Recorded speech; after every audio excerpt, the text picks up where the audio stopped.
Let me start with a question. Have you ever sat in a room full of people who are supposed to love you and felt like you were completely exposed? Like every word they said was designed to magnify your deepest insecurities? Imagine the clink of champagne glasses, the polished smile of relatives pretending kindness, and then the voice that can wound you more than anyone else's in the world, your own mother, laughing as she declares, "She's 35 and still single. My poor daughter." The whole table chuckles, thinking it's harmless, but for me it wasn't a joke. It was a knife. My name is Clara Henderson.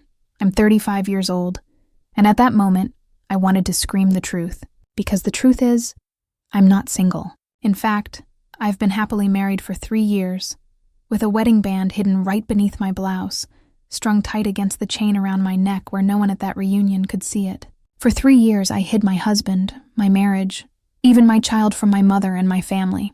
But that night, I decided enough was enough. That night, as a photo frame slipped dramatically from the table and shattered, the illusion shattered with it, and the secrets I carried so heavily on my chest finally spilled free. But before I tell you how that moment changed everything, you need to understand why I spent so long hiding the truth. You need to understand how my life became what it was, why every choice I made felt like balancing on glass, and why marriage, something that should bring a mother joy, became the one thing I could never tell her. I grew up in Connecticut, in a sprawling house that was far too large for 3 people, yet always seemed to echo with silence. My mother, Evelyn Henderson, ruled that house like a queen. She was flawless, at least from the outside. Always immaculately dressed, every strand of blonde hair styled perfectly, clothes ironed to razor-sharp lines. She led the local country club committee, organized every charity gala, and carried herself with a polished grace that demanded admiration. The price of that perfection, however, was impossible expectations placed squarely on my shoulders. When I was young, my saving grace was my father, Richard. He was gentle and warm, my buffer against her sharpness. Dad had a way of making me feel seen. Whenever she criticized me over posture during dinner, or scolded me for a report card with anything less than perfect grades, he'd wink across the table and murmur, "You're enough, my star. Just be yourself. I like you that way." Those words kept me afloat, but when I was 12, everything collapsed. One spring night, Dad clutched his chest in the kitchen and was gone before the ambulance could even rush him to the hospital. Just like that, I lost the only person who made me feel protected. And with his absence, my mother tightened her grip until I could hardly breathe. Suddenly, there was nothing but her expectations. Every assignment scrutinized, every skirt dissected, every friend questioned like applicants to some exclusive club. "Columbia doesn't accept B+ students, Clara," she said once, tapping my paper as though a B was an infection that could ruin my future. Another time, as I twirled around in a skirt before school, she told me casually, "That makes your hips look too wide. Try the blue one." By high school, I became an expert at bending myself to survive her constant assessments. I joined the right clubs, kept a near-perfect GPA, and dated the type of boys she approved of, like Jonathan Pierce, my dad's business partner's son. She used to smile smugly and say, "Now there's a boy worth your time." I hated him. He had the charm of a filing cabinet and hands that wandered places I didn't want. But Mom didn't see that. She just saw the future she wanted for me. When I got into Belgrave University, she nearly exploded with pride. Except for one detail. Instead of following her dream for me, pre-law or pre-med, I chose English literature. I'll never forget the sound of her sigh through the phone when I told her. The sound so full of disappointment it shattered me. "Poetry doesn't pay bills, Clara, don't be foolish." That disappointment never softened. When I came home on breaks, she paraded me in front of eligible men like I was livestock at an auction. "Oh, Margaret's son just made partner at his firm," she'd announce loudly with her concealed smirk. Or, "James just bought a summer place in the Hamptons. Isn't that wonderful?" And when I dared to choose men outside her network, she interfered with surgical cruelty. Once she brought up my childhood secrets in front of a boyfriend over dessert. She used to wet the bed until she was 9. Another time, she interrogated a kind man named Paul about his career so viciously that he never called again. The worst was Tony, an art historian I fell for in grad school, smart, thoughtful, someone who lit up my world. She looked him over once, lips pursed, and said, "I suppose some women don't mind being the breadwinner." That was all it took to crush him. To crush me.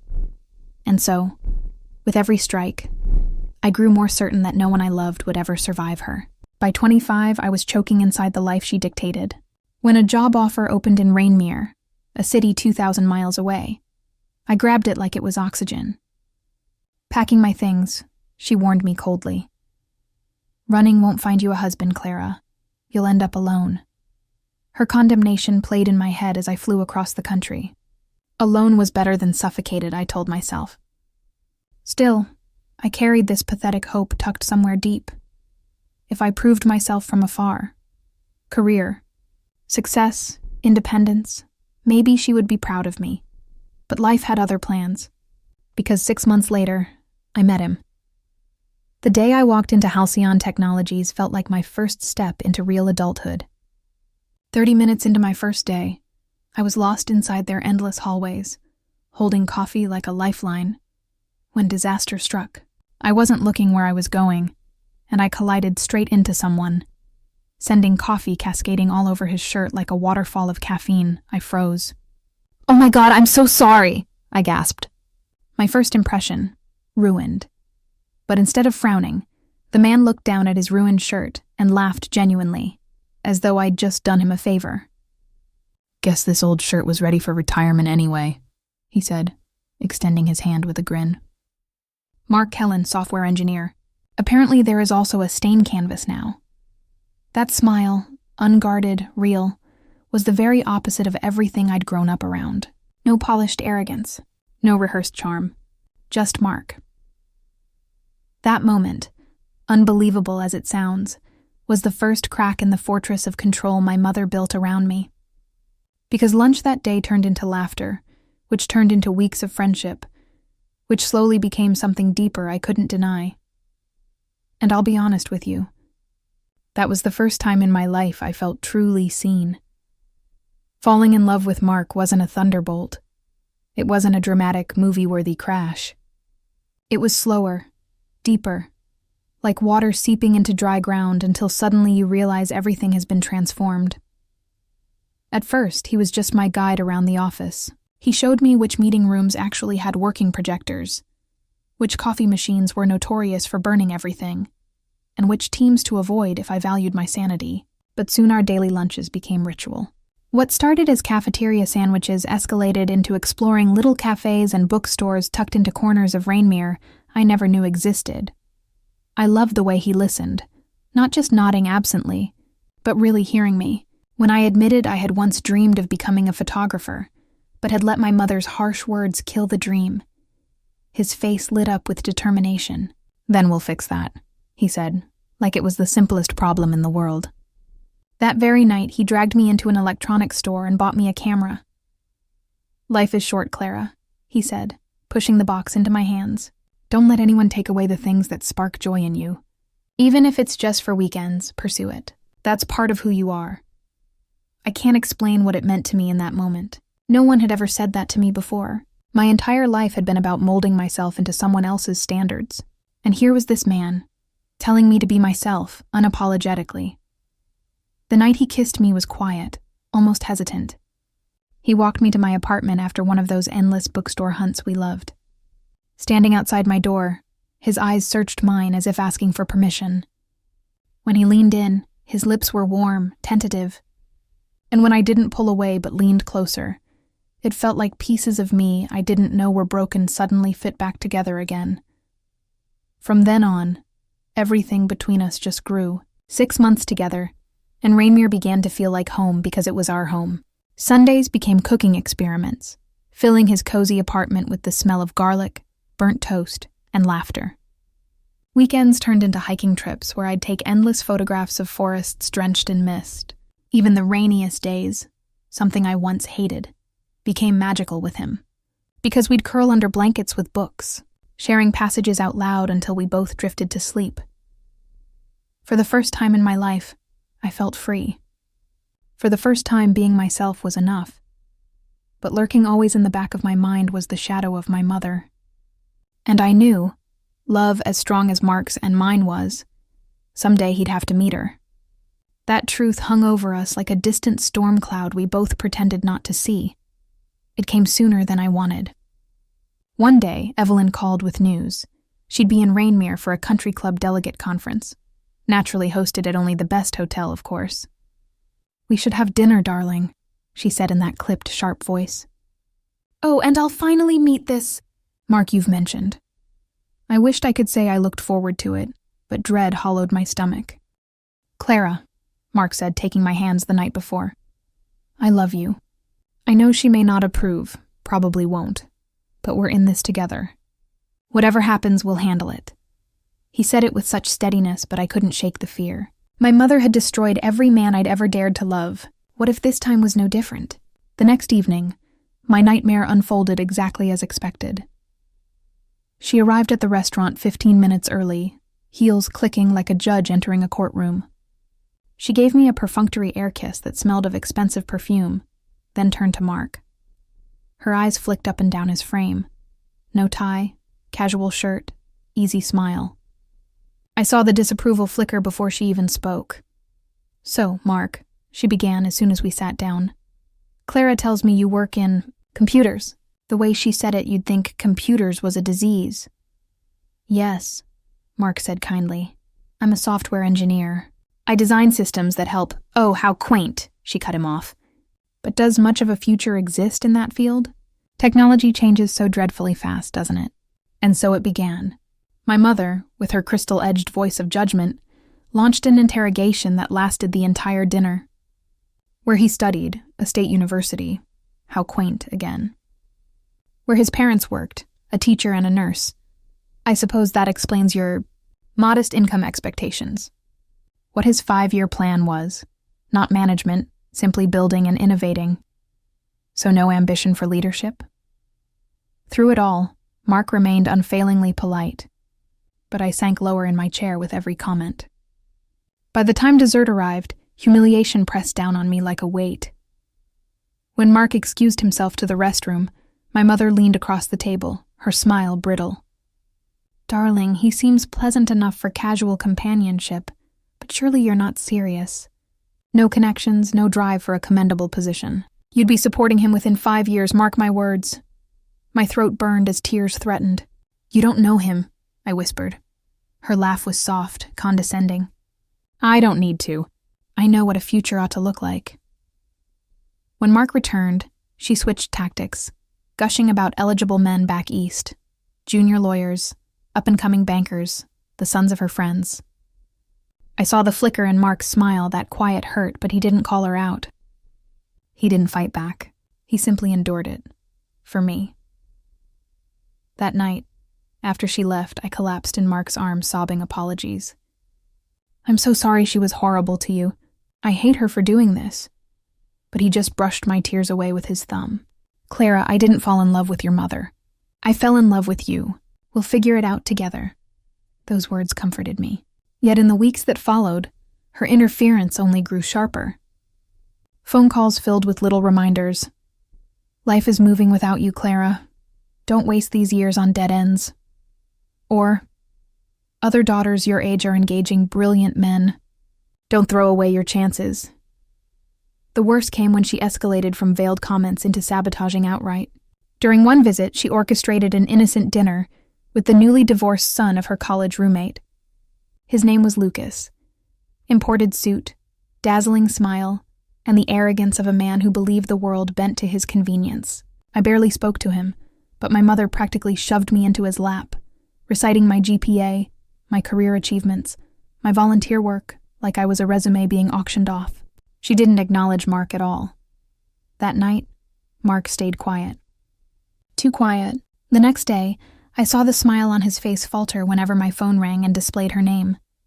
I noticed the dimmed light in his eyes each time she undermined us with digs disguised as concern. And through it all, though he never complained, I could see the toll it was taking.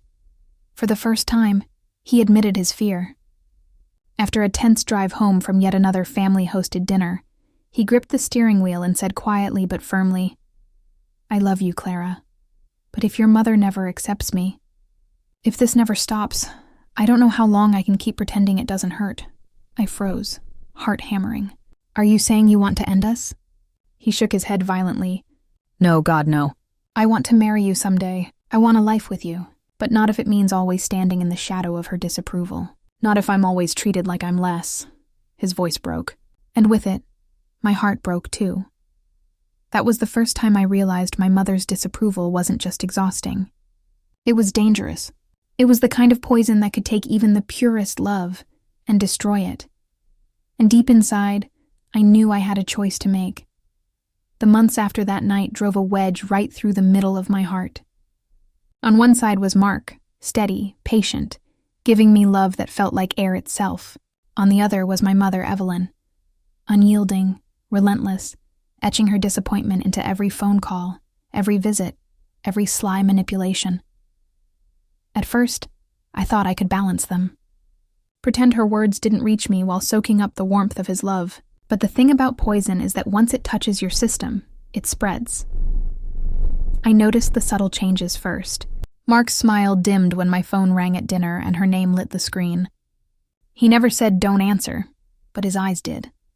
He never told me not to visit her when she flew in, but I could feel the ache in his silence when I left him behind. I told myself it was just a phase, that once Mom adjusted, she'd soften. But Evelyn Henderson didn't adjust. She sharpened. Her sabotage grew bolder. One spring, she announced casually over the phone, "Darling, do be at dinner Thursday. I've arranged the most wonderful surprise. Someone new in town you absolutely must meet. A man with real potential." I didn't even realize until we arrived at the restaurant that she had orchestrated yet another ambush. His name was James Whitmore, a freshly divorced investment banker who wore his wealth like a neon sign. My mother practically glowed as she introduced us, ignoring Mark entirely, as though he didn't exist. Throughout dinner, she paraded my accomplishments to James like sales points, her smile proud but empty. My Clara graduated magna cum laude from Belgrave. She could have gone to law school. Such a shame she didn't. But she's doing fairly well in marketing, at least. James smiled politely. Mark sat stiff, hands clasped tightly under the table. I could feel the hurt radiating from him, even though he kept his expression calm. It didn't stop there.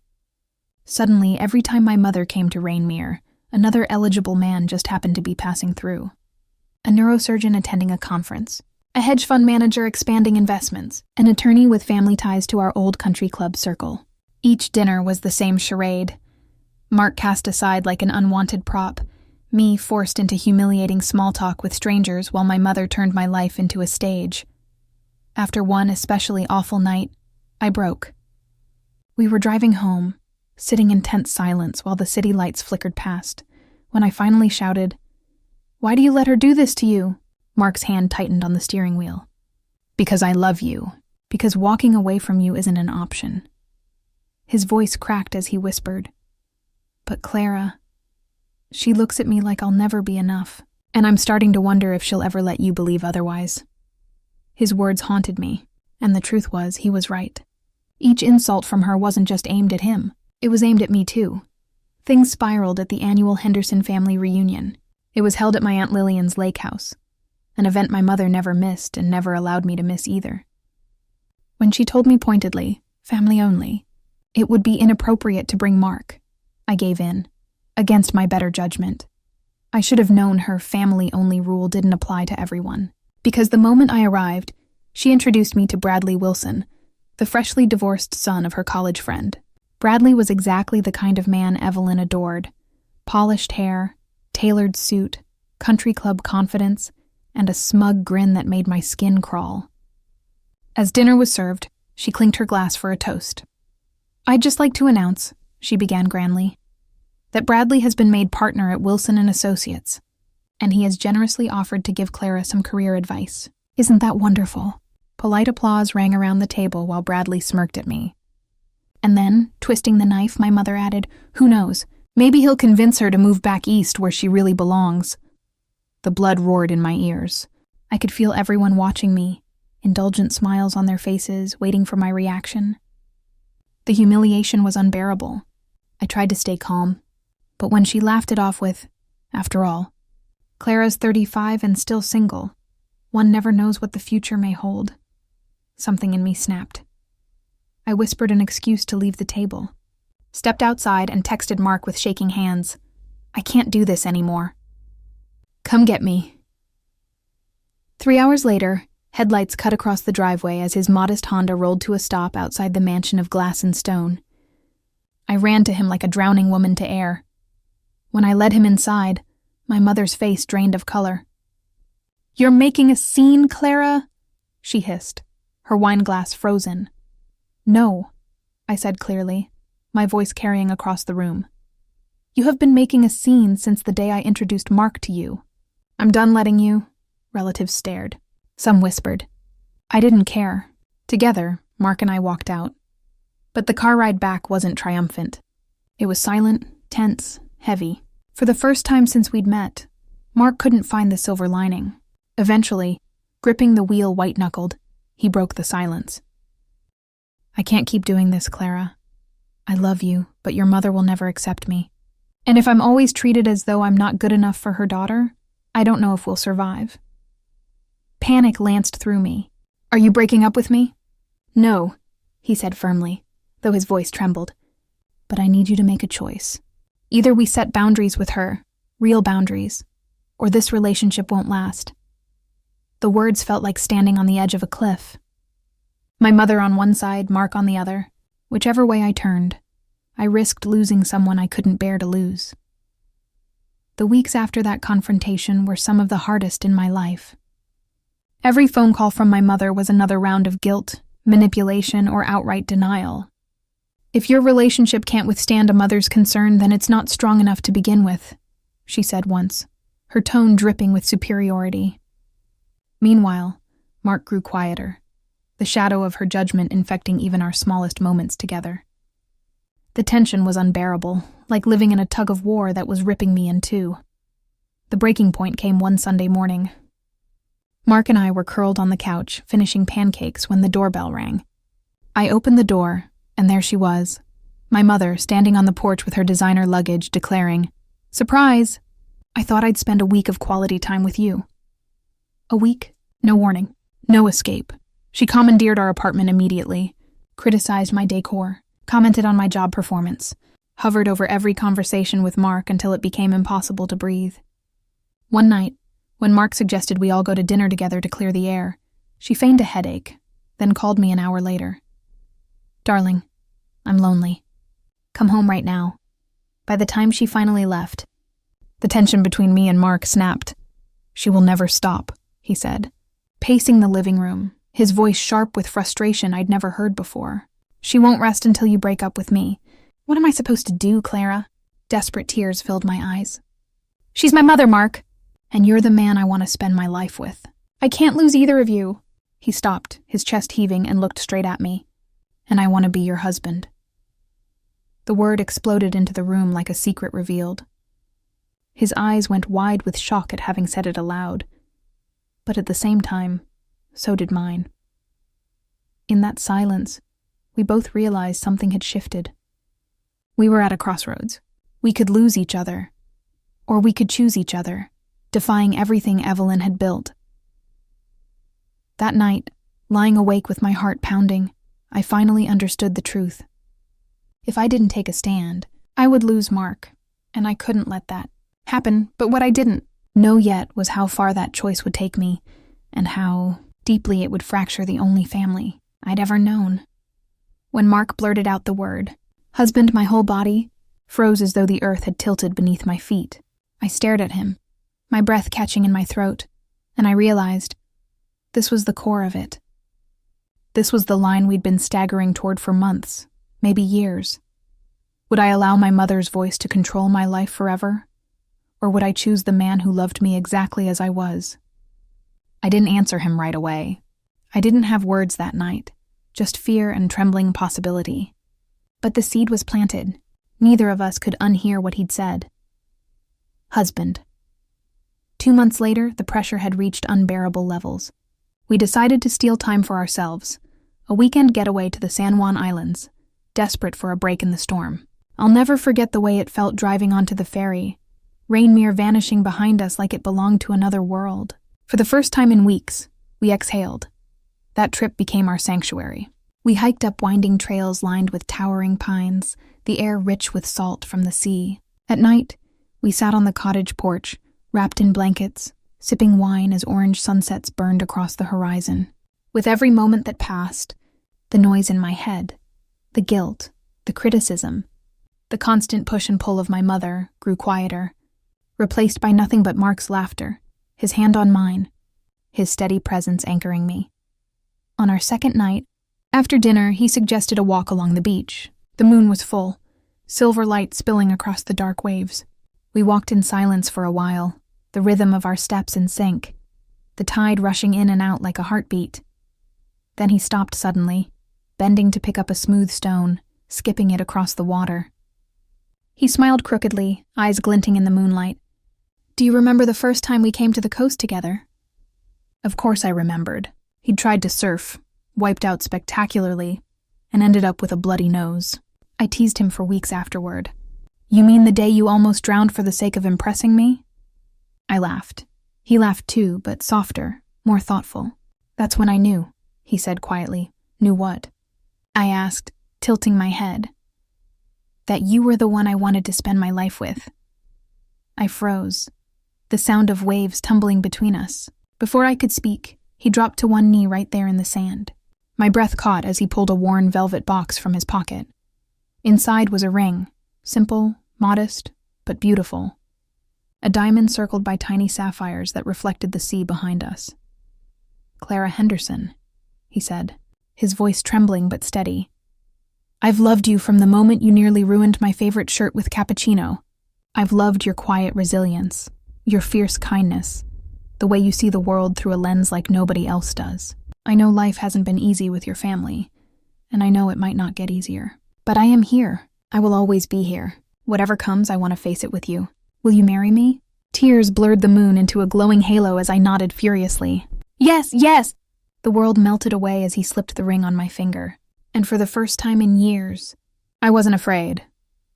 That night, falling asleep in his arms, the ring heavy on my hand, I thought everything would change. I thought love would conquer all. But the reality came crashing the very moment we returned to Rainmere. Because how do you tell the truth to a woman who promised to disown you if you made the very choice you just made? It took me 3 agonizing days to gather the courage to call her. My hands shook so badly I nearly dropped the phone. When she answered, "Darling, what a nice surprise. I was just thinking about you. Did you know Patricia's daughter got engaged to a publisher's son?" I nearly hung up right there, but I forced the words out. "Mom, I have news too. Mark asked me to marry him."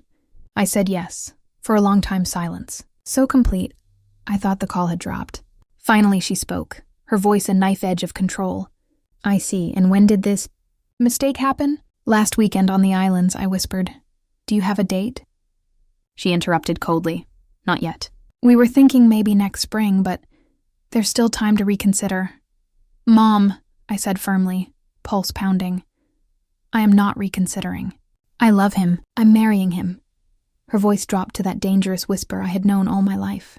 "Clara Elise Henderson, you cannot be serious. You cannot possibly throw away your future on him. What about children? What about the life you could have had? Your father would be heartbroken. That broke me. Dad would have loved him," I said, voice shaking, tears spilling fast. "He would have seen what a good man he is." Her tone turned icy. "Your father isn't here, is he? And I am telling you, you are making the gravest mistake of your life. If you go through with this, don't expect me there. Don't expect me in your life at all. In fact, don't bother calling me mother again." And then the line went dead. I dropped the phone, collapsing to the floor, sobbing so hard I couldn't breathe. That was the night Evelyn Henderson disowned me. When Mark came home to find me on the floor, I told him everything through hiccuping sobs. He knelt, cupping my face, his eyes burning with resolute love. "Clara, listen to me. You don't have to go through with this if you don't want to. If you want to call it off, I'll understand. I don't want to be the reason you lose your family." "Is that what you want?" I asked desperately. "No," he said fiercely. "I want to marry you. I want a life with you. But you need to want it too. Not just as an escape from her." I looked at him, at the man who had lifted me out of the shadow I'd lived under my whole life. And suddenly the choice became clear. "You're not the reason I lost her," I whispered. "She is. She made the choice. I just have to live with it. And I choose you, Mark. I choose us." I could see relief flood his face, but then another truth rose in my chest, heavy and undeniable. I can't face a wedding with her there, or worse, not there, leaving everyone whispering. I don't want our love overshadowed by her drama. What would you think of eloping? Just us, just love. No poison in the air. He studied me long, searching my face for hesitation. Finally, he nodded. "If that's what you want, then yes. Just us."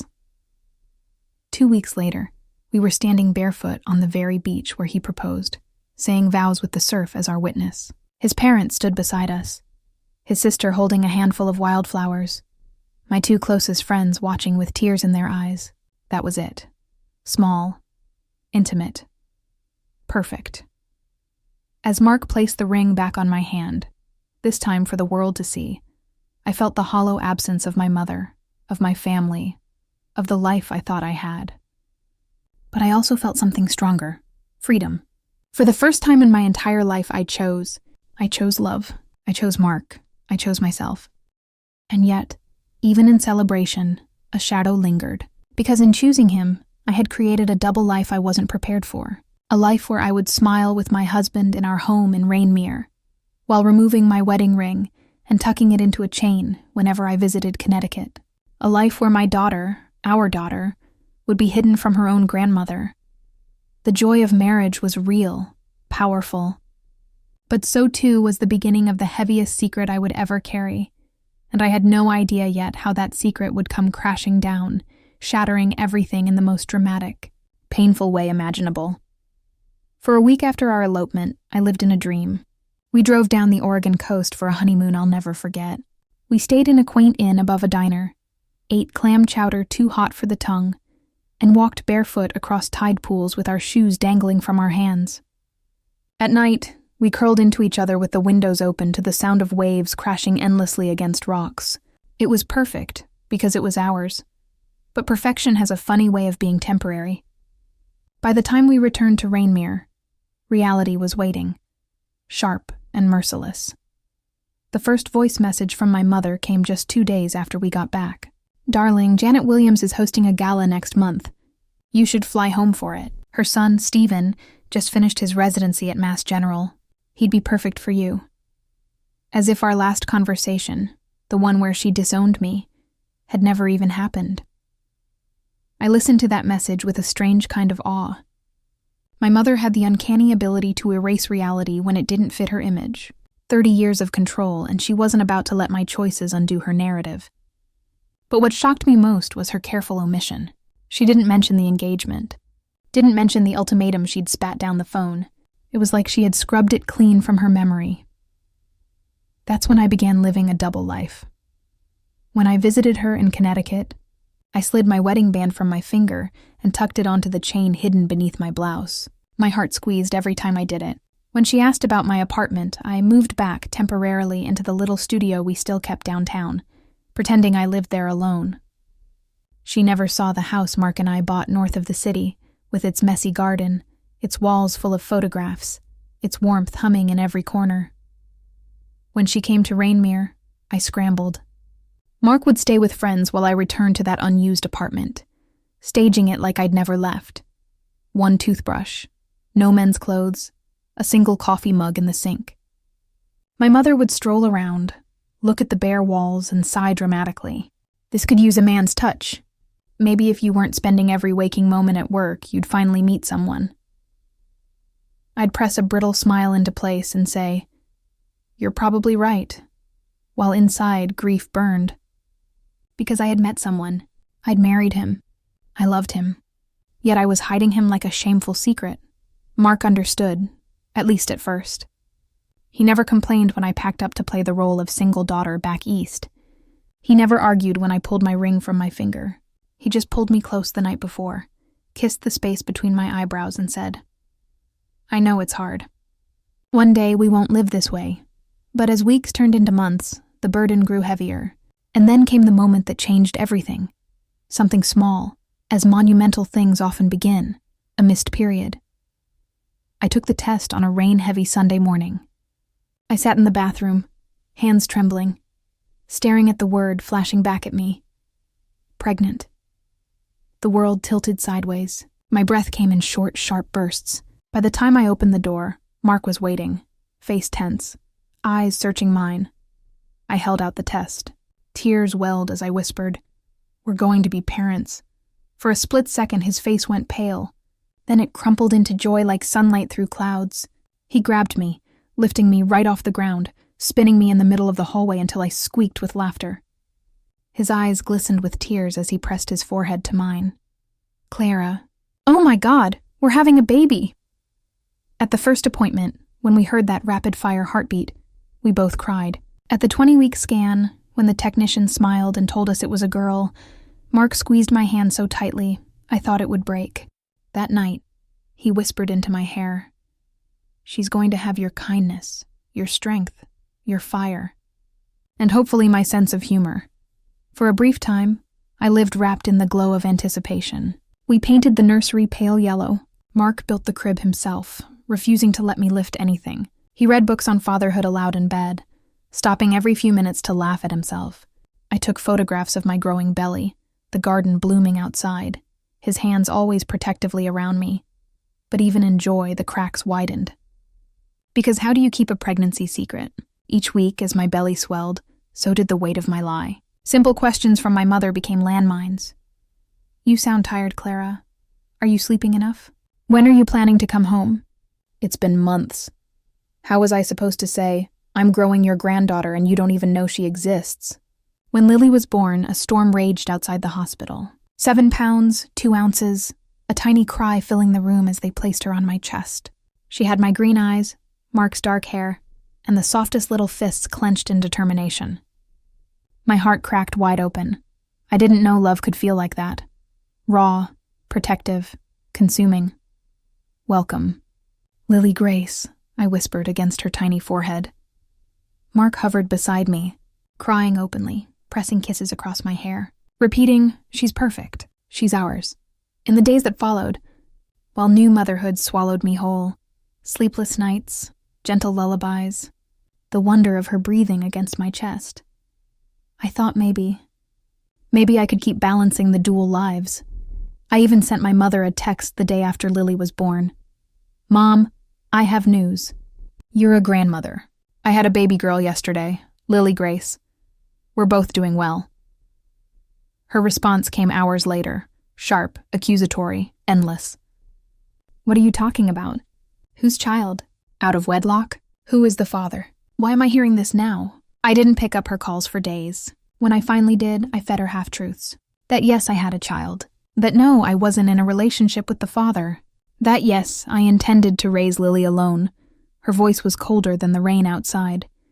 "This is what comes of moving across the country. I warned you. Well, you've made your bed, Clara, now lie in it." She never asked to visit. Instead, weeks later, an expensive gift basket arrived stuffed with lace-trimmed dresses Lily couldn't crawl in, signed "From Grandmother" in handwriting so detached it looked like a business transaction. I left it unopened in the hallway for days. Meanwhile, Mark's parents flew up every chance they got. They held Lily, read her stories, covered our living room with laughter. They adored her, and every time I watched them with her, my heart ached that my mother wasn't there, and ached even harder because I knew it was her choice not to be. And yet, the lies grew. When my mother visited the city, we hid Lily's crib, her toys, her bottles, packing everything into closets.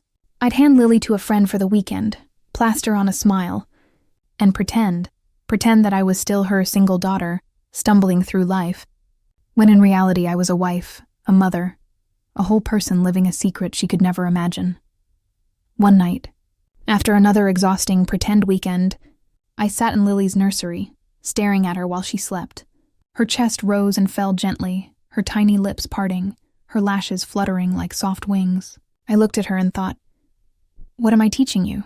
That love must be hidden? That truth should be locked away in the shadows? Tears slipped down my face.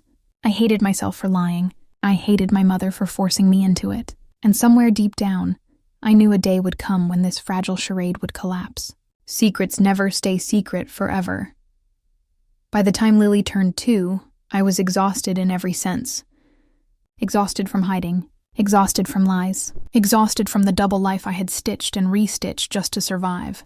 Conversations started creeping between Mark and me. Should we tell her? Should we end this secret? But every time I gathered courage, Evelyn's words returned like a curse. If you marry him, don't call me mother again. A comment here, a jab there about single motherhood, and I froze. On Lily's 3rd birthday, the invitation arrived. The Henderson family reunion. This time, at my mother's estate. I tried to invent excuses, but deep down, I knew I couldn't run anymore, and I didn't realize it then. But that reunion was where all the lies, all the pieces of my double life, would come crashing into the open. I can still see the driveway the day I arrived at my mother's estate for the family reunion. Slate stones polished to a sheen, hedges clipped into rigid perfection, window glass reflecting like mirrors. It was a house that screamed control. For me, the sight of it knotted my stomach. I pulled into the drive alone. Mark and Lily were 3,000 miles away in Rainmere, my safe haven, hidden, waiting. My mother had insisted I come without them. Family only, Clara, she'd said in her breezy tone. I knew the truth. She didn't want anyone meeting Mark, and she would have spun Lily's existence into some scandalous story to cement my shame. When she opened the door, she gave me an air kiss and a once-over, her eyes catching every tired line on my face. Darling, you look exhausted, she said in that polished, poisonous way. Is that child still keeping you up at night? At 3, she should sleep through. I set my suitcase down, stiff-backed. Lily sleeps fine, Mom. Work's just been busy. The foyer gleamed. Fresh flowers in crystal vases. Family portraits curated into a narrative that excluded me as I truly was. Photos of us at my graduation, of Dad smiling proudly, of my mother at charity galas. No photographs of Lily. No evidence of the life I'd built. My daughter didn't exist here. That evening began small. A welcome dinner with the inner circle. Aunt Lillian and her husband. My cousins Jessica and Matthew, Uncle Robert, and of course, my ever-watchful mother at the head of the table. Wine flowed. Plates of beef Wellington sliced with crystal-handled knives. But no amount of elegance softened the sting when Aunt Lillian leaned across her plate and asked, in the tone of polite curiosity, So, Clara, how do you manage things as a single mother? That must be terribly hard on you. My cheeks burned. I hadn't used that phrase myself, but I knew who had planted it in her ear. I tried to keep steady. It's challenging sometimes, but Lily and I are doing well. Before I could say more, my Uncle James, the kind of man who always spoke more directly, piped up. And the father? Is he still in the picture? I gripped my fork so tightly it left indents in my fingers. Before I could respond, my mother's voice, smooth, practiced, sharp, cut across the conversation. Clara prefers not to discuss that situation, she said, lifting her chin. Some decisions are best left in the past. Her tone left no room for questions. Just shame, neatly tucked between words. My chest ached, but I swallowed it down. I'd learned my lines: smile, deflect, endure. But by the next evening, with the full extended family gathered, it became clear I couldn't endure much longer. The house buzzed with relatives, second cousins, great aunts and uncles, neighbors who had orbited our family for years. Conversation swirled around me. Polite questions about Rainmere, about my job, about little Lily. I answered carefully, never giving away more than the script would allow. Dinner that night was staged like a coronation. The long dining table gleamed with my mother's best china, crystal-catching candlelight, silver polished to mirrors. I sat between Cousin Rachel, who had just made partner at her law firm, and Great-Aunt Eleanor, who dispensed unsolicited advice like candy. At the head of the table, my mother rose, glass in hand. Her smile stretched across the room, benevolent, flawless. To family, she said. A chorus of murmured agreement rippled, glasses clinking. And to new beginnings, she added in a voice sweet as syrup. Her eyes shifted toward Cousin Jessica, who blushed beside her husband. Jessica and Matthew are expecting their first child in December. At long last, I will be a great aunt. Laughter, applause, congratulations. Jessica's blush deepened. Matthew beamed. I congratulated them too, though inside my chest ached, because Lily, already 3 years old, had been denied this acknowledgement her entire life. Then came the knife. And of course, my mother continued, voice light as if she were sharing a whimsical anecdote. We continue to hope that Clara will soon find her way. 35 and still single. But as they say, it is never too late. Laughter filled the room. Soft, indulgent, pitying. I sat frozen, wine glass halfway to my lips, my body burning with humiliation. She wasn't done. Though, she said dryly, perhaps it is time we accept some women are meant for career success rather than family life. Not everyone can have it all. Something inside me snapped. For 3 years, I'd hidden my marriage, my daughter, my own happiness to preserve her spotless illusion. And here she was painting me as some pitiable shell, unloved and unwanted. I set my glass down carefully, keeping my voice steady though my heart thundered. Actually, Mom, I'm not single. The room stilled. It felt as if the very air froze, suspended. All eyes shifted to me. My mother's smile didn't falter, but her eyes narrowed almost imperceptibly. Darling, she said softly, what are you talking about? Have you been keeping secrets from me? Her words were a trap disguised as concern, but I wasn't falling for it anymore. Yes, I said, my voice clear. I have, because 3 years ago I married Mark Kellen. He's my husband. He's Lily's father. We have a home, a life together, and I've hidden it all because you told me if I chose him, I should never call you mother again. A gasp rippled the table. Aunt Lillian's hand flew to her mouth. Uncle James let out a low whistle. My cousins stared wide-eyed. That's not possible, my mother said, her voice rising. You would have told me. You wouldn't lie for 3 years. But I laughed then, a bitter, humorless laugh. Wouldn't I? You gave me no choice. You put me there. Remember that phone call? If you marry him, don't call me mother again. So I didn't. I built my life, my family in secret. Because you told me my love was unacceptable. Her hand trembled as she reached into her clutch bag, pulling out a silver frame. It was the family photo she always carried. Me at graduation, my hand clasped in hers, Dad smiling wide. She held it up like evidence. This is our family. Just us. I pulled my phone from my purse, sliding to the photo of Mark and Lily and me in the park. Mark's arm around me, Lily on my lap, all 3 of us glowing in the sun.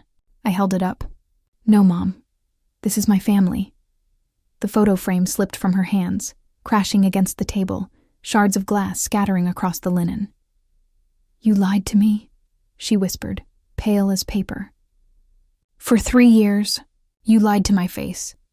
Yes, I said steadily, though my voice broke, because you gave me an ultimatum and I chose happiness. I chose Mark, and it was the right choice. Her chair scraped as she stood suddenly, rigid, trembling. I think you should leave, she said, her voice shaking with fury, or maybe fear. If this is how little family means to you, then perhaps you don't belong here at all. Around the table, murmurs rose. Uncle James snapped, This is ridiculous, Diane. She's your daughter. Stay out of this, she shot back. Aunt Lillian spoke softly, her eyes on me. What she's done is build a family. Isn't that what you wanted for her? But my mother only turned away, her face clenched against the words. I stood. My legs felt like stone, but I lifted my chin. I'm sorry you all had to find out this way, but I won't apologize for loving my husband. I won't apologize for our daughter. I'm done living a lie. Silence followed me as I walked to the door, hot tears streaking my cheeks. Behind me, whispers turned to arguments, voices clashing. I didn't look back. Upstairs, I packed my suitcase with shaking hands. That's when Uncle James knocked softly and appeared in the doorway.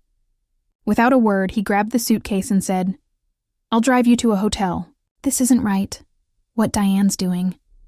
As we pulled out of the driveway, I caught sight of my mother standing in the doorway, a small, rigid figure silhouetted in light, watching her daughter leave, again, and this time, I truly didn't know if I'd ever go back. The drive away from my mother's house that night felt like leaving more than a place. It felt like leaving a lifetime. Uncle James kept his eyes on the road, his jaw tight. Every so often he glanced at me, but he didn't say much until we reached the hotel. "Your father would have liked Mark," he said finally, his voice low. "Never cared about all that social climbing nonsense. He just wanted you happy. That broke me." Tears blurred everything as I tried to answer, but no words came. He only squeezed my hand, gently, like my father used to. Then he carried my suitcase inside, gave me one last nod, and left with nothing but quiet solidarity. I spent that night alone in the anonymous calm of a hotel room. My mother's voice still rang in my ears. "If this is how little family means to you, you don't belong here." And yet, beneath the grief, a strange lightness unfurled. For 3 years I had lived in shadows, twisting myself into 2 different people, lying to survive. Suddenly the secret was out. The double life was gone, the price was high. I had exposed every truth in a single, brutal moment. But for the first time in years, I didn't have to lie anymore. I didn't sleep much. My mind replayed every glance, every whisper, every shard of glass scattered across the white tablecloth. By dawn, I was raw and hollowed out. I called the airline and booked the first flight home. When I finally stepped off the plane in Rainmere, dragging my suitcase through the crowd, I saw them at the arrivals gate. Mark, cradling Lily in his arms. She had made a sign out of crayons and construction paper that read, "Welcome home, Mommy," but the letters tilted in crooked directions. She held it up proudly, her little face beaming. I dropped my bag and ran to them. Mark set Lily down so she could run into my arms. When her small body collided with mine, her arms wrapping tight around my neck, I couldn't stop the sob that tore out of me. "I missed you." "Mommy," she whispered into my ear. I buried my face in her hair, breathing in the sweet scent of her, tears soaking her shirt. "I missed you too, baby." Mark pulled us both into his arms, holding us firmly, and in that embrace I felt something settle. My family, my real family. Right here, the next few days I existed in a haze, half grieving, half relieved. Grieving the family ties that had cracked like brittle glass. Relieved that the lies were finally over. For the first time, I didn't have to take my ring off. I didn't have to stage an apartment. I didn't have to hide my daughter. The guilt was there, heavy and relentless. But alongside it grew pride. Pride that I had spoken truth no matter how messy. Pride that I had chosen my husband, my child, myself. Mark never pressed me for details, never forced healing before I was ready. He just stood beside me, steady and patient, cooking meals when I forgot to eat, rocking Lily to sleep when tears left me too drained. One evening, as we were tucking Lily into bed, I whispered, "She hates me." Mark shook his head, brushing a strand of hair from my eyes. "No, she's angry. She's clinging to the only way she's ever known how to love, control. But the truth is out now. You don't need her permission to live." His words seeped into me, and for the first time I began to believe them. Then a week later, I got a text from Aunt Lillian. "Your mother isn't speaking to anyone who defended you. But James, myself, a few others. We'd like to stay in touch. You're not alone." I sat staring at that message for a long while, heart aching, and then wrote back, "Thank you." I'd like that. More followed. Cousins emailed. An uncle called to tell me family gatherings just weren't the same without me. Uncle James sent photos of Dad from old albums. Stories I'd never heard. Memories my mother had never shared. Slowly, a patchwork net of family support formed. Fragile, but grounding. But from my mother, silence. At first, I checked my phone constantly, waiting for her name to appear on the screen. Each day she didn't call was another small funeral, another loss. Then the anger set in.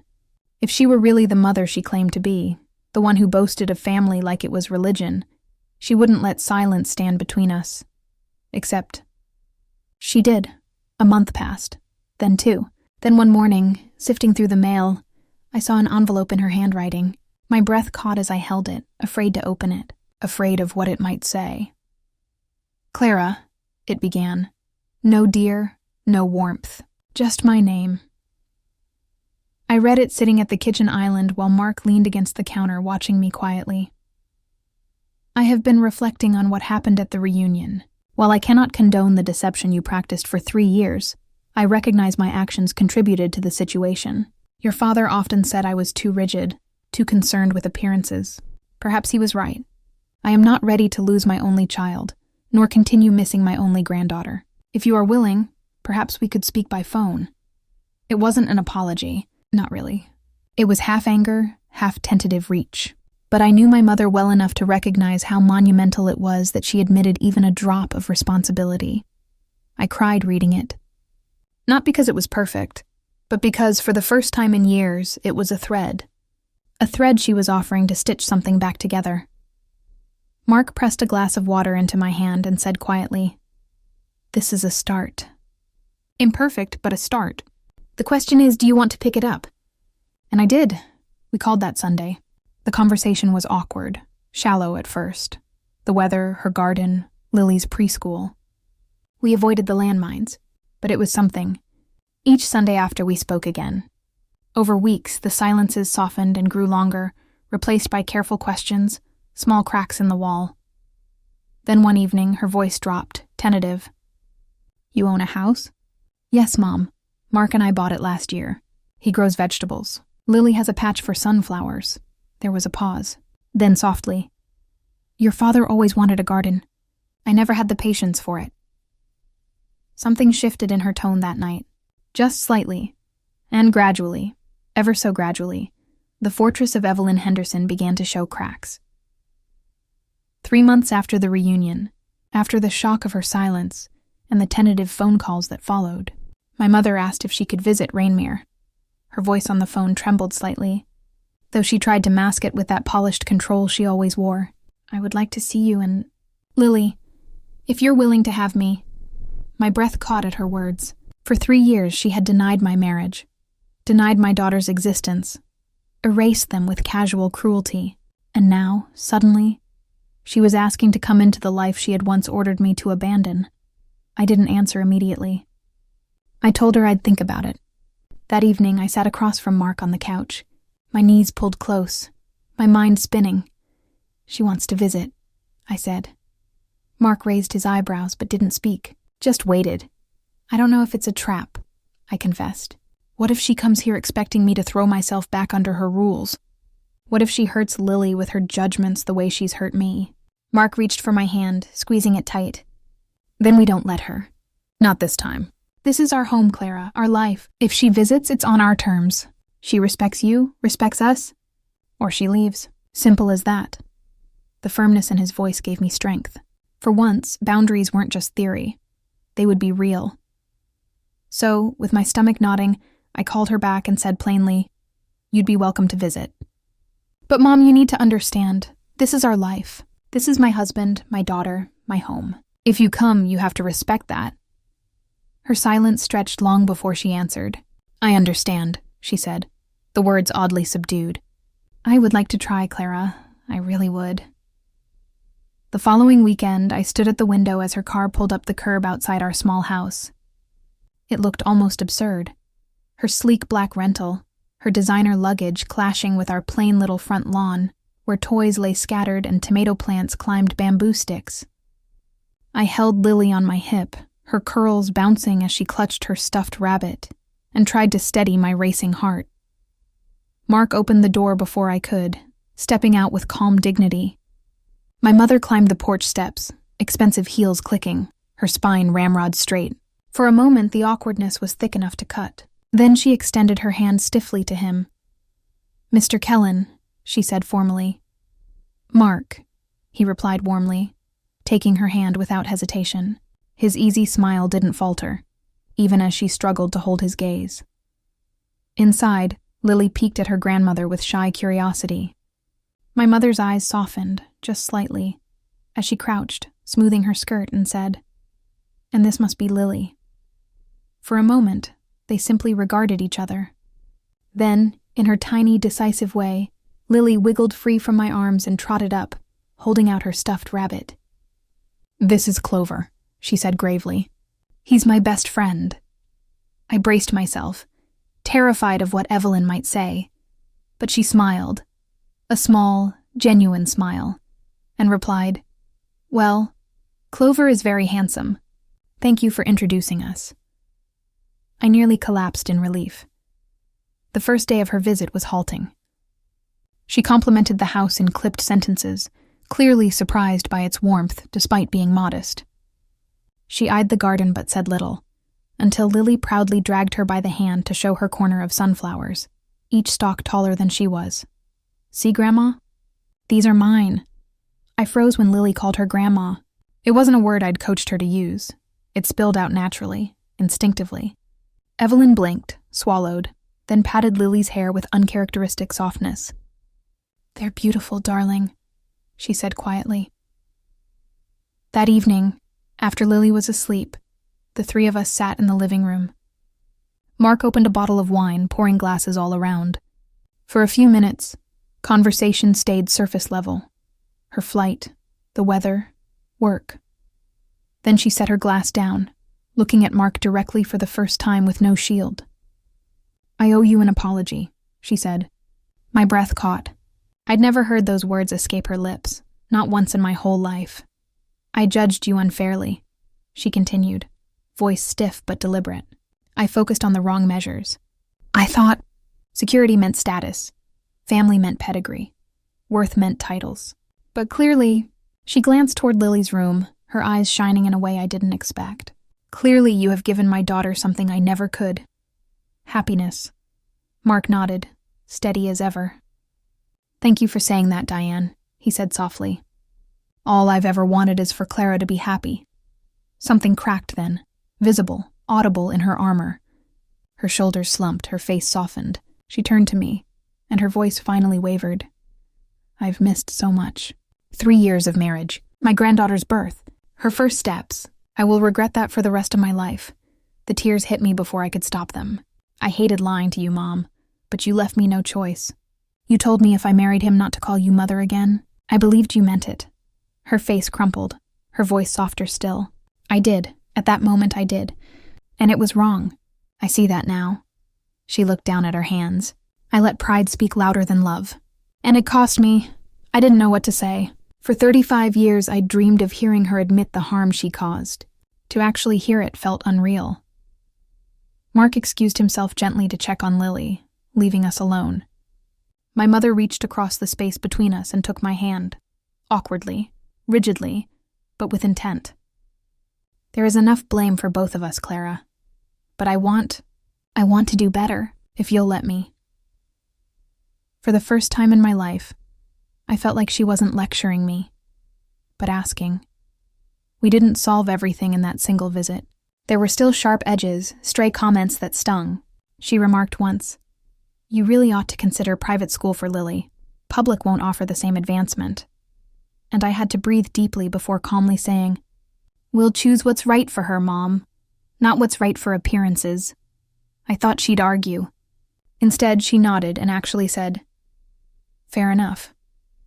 That single fair enough felt like a revolution. By the end of her visit, she hugged Lily goodbye, kissed her cheek, and lingered in the doorway with a look I had never seen before, earnest, almost vulnerable. "Thank you for having me," she said. "I'd like to come again if you'll have me." "On our terms," I reminded her, my voice gentle but firm. "On your terms," she agreed. After she left, I sat with Mark on the porch, our hands intertwined. For the first time, he didn't look hurt by her presence.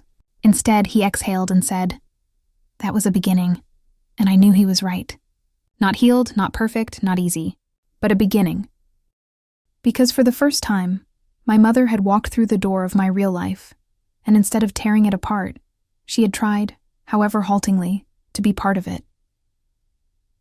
Reconciliation is not a straight road. It isn't a clean apology wrapped in a bow that erases the past. It's jagged, messy, full of slips and sharp turns. That's what those months after my mother's first visit taught me. For a while, things were tentative. After she returned to Connecticut, we kept our Sunday calls, only now they stretched a little longer. She asked about Lily, sometimes clumsily, but with interest that felt real. She even asked about Mark. The first time she said his name without disdain, I nearly dropped the phone. Still, the old habits snapped to the surface more often than not. She couldn't help herself. A week after her visit, she sighed into the phone. Clara, have you thought about moving to a bigger house? One in a better neighborhood? Children need the right environment. I closed my eyes, inhaled, and remembered the promise I'd made to myself. No more swallowing pain. Calmly, I answered, this neighborhood is safe, diverse, and full of love. Lily is thriving here. If you continue to suggest otherwise, I'll end this call. The silence on the other end was icy, but then she surprised me. She cleared her throat and said, You're right. I overstepped. It was the first time in my life I heard her back down without a fight. That changed me. Every time she slipped, criticized my clothes, hinted Lily should be enrolled in a private academy, or remarked, Don't you think Mark should consider management opportunities by now? I called it out immediately. I set clear boundaries. That's not respectful, Mom. If you can't speak kindly, we'll stop this conversation. She bristled at first, but gradually, she adjusted. Boundaries became our new language. And slowly, so slowly, it began to work. 3 months later, just as the leaves turned gold and blew across the Wetmere sidewalks, she flew back for Lily's 4th birthday. I didn't let myself hope too hard. I prepared for disaster, rehearsed calm answers, planned exit strategies, but she surprised us all. She arrived with an album she had made, filled with pictures of me as a child, of my father grinning at barbecues, of her actually smiling without it being posed. On the first page, tucked neatly, was a note. For Lily, so you know where you come from. When she gave it to my daughter, Lily hugged her proudly. Thank you, Grandma, she squealed, flipping the pages. My mother sat beside her on the rug, turning each photo carefully, explaining the faces and places. I caught a glimpse of her wiping her eyes when Lily wasn't looking. That night, when the party was over and Lily slept soundly, I found my mother alone on our porch, staring at the stars above the rooftops. I stepped out, wrapping a blanket around my own shoulders. Thank you for coming, I said quietly. Her shoulders lifted in a sigh. Your father would have adored her. Her voice cracked in a way I'd never heard.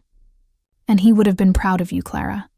For the woman you are, for the mother you've become. I turned my head sharply, startled. Compliments from her had always been rare and genuine ones, almost mythical. Tears filled my eyes before I could catch them. You've never said that before, I whispered. Because I was too busy trying to mold you, she admitted, her voice shaking slightly. I thought if I pushed hard enough, I could spare you disappointment. But I only pushed you away. She covered her eyes briefly, then whispered, It's the greatest regret of my life. The silence between us was heavy, but it was not cold anymore. It was honest. As heavy as it was also freeing. From then on, she began to try, in fits and starts, not perfectly, but genuinely. She sent Lily little gifts. Yes, but practical ones. Puzzles, children's books, clothes comfortable enough for play. She asked about Mark's projects, even once told him. I read about your tech initiative in the paper. It's impressive. Hearing her offer praise instead of dismissal had me blinking in shock. She flew in more often, never unannounced anymore, which was progress in itself, and each time she adjusted a little more. Still, her sharp edges remained. There were days she'd make a comment like, Clara, dear, perhaps your living room could use a decorator's touch, and I'd bite back the sting before calmly saying, We like it cozy. That's what matters. Astonishingly, she'd nod and let it go. One moment stands frozen in my memory, etched forever. It was winter, the first snow of the season dusting our garden white. Lily was wrapped in her coat and boots, running wildly, laughing, her cheeks pink. My mother stood beside me at the window, watching. She's remarkable, my mother said, softly, almost to herself. Then she added, You're remarkable, Clara. You've built a life that's real. My throat closed as tears slid down silently. For so long, all I had wanted was for her to see me. Not the image she wanted, not the checklist of perfection, but me. And in that moment, I believed she finally did. But it wasn't smooth sailing. There were still rough days. Old wounds don't heal overnight. She slipped into old habits sometimes. Judging, correcting, pushing. Once, she muttered under her breath about Mark's income compared to men of your upbringing, and I immediately paused the visit and said, "Mom, if you continue, we'll take a break from these visits." Her face paled, but she nodded, and for the first time she apologized before I had to ask. That was the difference now. I wasn't powerless anymore. I had a family of my own. I had a voice, and strangely enough, because I demanded respect, she began, at last, to give it. By Lily's 5th birthday, my mother was a regular part of her life. Maybe not perfect, maybe not the grandmother I once imagined, but present. Lily adored her. When she ran into the room shouting, "Cry, Grandma," and Evelyn bent down willingly to catch her, my heart broke and healed in the same breath. One night close to Christmas, after a long day of decorating the house, I found my mother sitting beside the lit tree, sipping cocoa Lily had proudly handed her. Her eyes glowed in the firelight, and she looked at me with something new, something I'd never seen in her before. "Clara," she said softly, "I was wrong about so many things.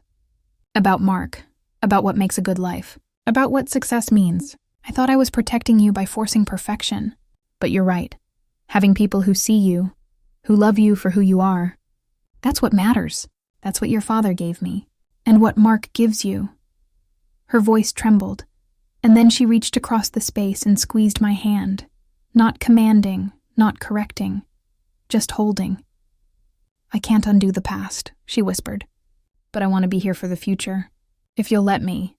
Tears blurred my vision. I squeezed back, my voice breaking. "That's all I ever wanted, Mom." That night, as Mark wrapped his arms around me, while I watched her reading a bedtime story to Lily by the glowing tree, I realized something. Perfection had finally cracked. And instead of shattering, something beautiful had begun to grow in its place. She wasn't fully healed. Neither was I. But we were building something new, brick by brick. Honesty, respect, and maybe, at long last, love without conditions. When I look back now, it still astonishes me how much of my life was spent trying to earn someone's approval that never really existed in the way I dreamed it would. For 3 decades, I thought love looked like perfection, like achievement, like never stepping a toe outside the script my mother had written for me. And yet the truth was so much simpler. Love is someone who sees you for who you are and stays. I see it now every day in the life I built with Mark. I see it in the way he comes into the kitchen humming while I make coffee, kissing the top of my head with flour still streaked across his hands from making bread. I see it in Lily, sprawled on the living room floor with crayons everywhere, her laughter a sound so fierce and alive that it fills every forgotten crack in my heart. I see it even, surprisingly, in my mother, sitting on the porch with Lily nestled against her, telling her stories of their family history that I'd never heard growing up. It wasn't easy to get here. It wasn't the inevitable resolution I once prayed for. It came from speaking truths that hurt, from setting boundaries that felt like war lines, from enduring grief so heavy I thought it would smother me. But setting those boundaries, choosing my own happiness, was the only way the cracks appeared. Cracks wide enough for real change to enter. The first time my mother told me she was proud of me, I almost didn't believe her. Lily had just started preschool, and we were walking through the garden when she turned to me suddenly and said, "Clara, you've raised a remarkable child, truly. She's confident, she's curious. She's exactly what a child should be." Her eyes watered like she couldn't stop them, and she added, "You've done better than I could have." I felt my heart split open at those words. For so long I had been starved for them, not because I needed to hear it to validate myself anymore, but because every little girl inside of me still longed for her mother to recognize that just being myself was enough. That moment, I realized, wasn't triumph. It wasn't about winning or being right. It was about finally setting down a burden I'd carried my whole life. And as the years passed, something astonishing happened. We began to laugh together. Real laughter. The kind without tension underneath. I'd catch her looking at Lily spinning barefoot in the grass and then glancing at me, half smiling as if to say, "You did it. You broke the cycle." I felt my heart split open at those words. For so long, I had been starved for them. Not because I needed to hear it to validate myself anymore, but because every little girl inside of me still longed for her mother to recognize that just being myself was enough. That moment, I realized, wasn't triumph. It wasn't about winning or being right. It was about finally setting down a burden I'd carried my whole life. And as the years passed, something astonishing happened. We began to laugh together. Real laughter, the kind without tension underneath. I'd catch her looking at Lily spinning barefoot in the grass and then glancing at me, half smiling as if to say, "You did it. You broke the cycle." Nothing about our new relationship was flawless. Tension still crept in sometimes. She still made remarks that made me wince. But now, instead of swallowing resentment, I called it out calmly. And she, my mother, Evelyn Henderson, queen of perfection, lifetime president of appearances, actually listened. Sometimes she even apologized. I never thought I'd see the day. As for Mark, he never once said, "I told you so." He never used her late acceptance as a weapon. He welcomed her efforts with grace, but he never compromised what we had. He'd smile at me across a dinner table as she asked about his projects with genuine interest, and his eyes would say, "You see, we're okay now, and Lily. Oh, Lily gave us all something bigger to live for." She loved her grandmother with easy innocence, untainted by old wounds. Watching her run into my mother's arms one autumn day, squealing, "Grandma!" I understood something that would have made my younger self cry. Sometimes, healing isn't about rewriting the past. It's about building a different future, one stronger than the ruins. I often wonder what my father would think if he could see us now.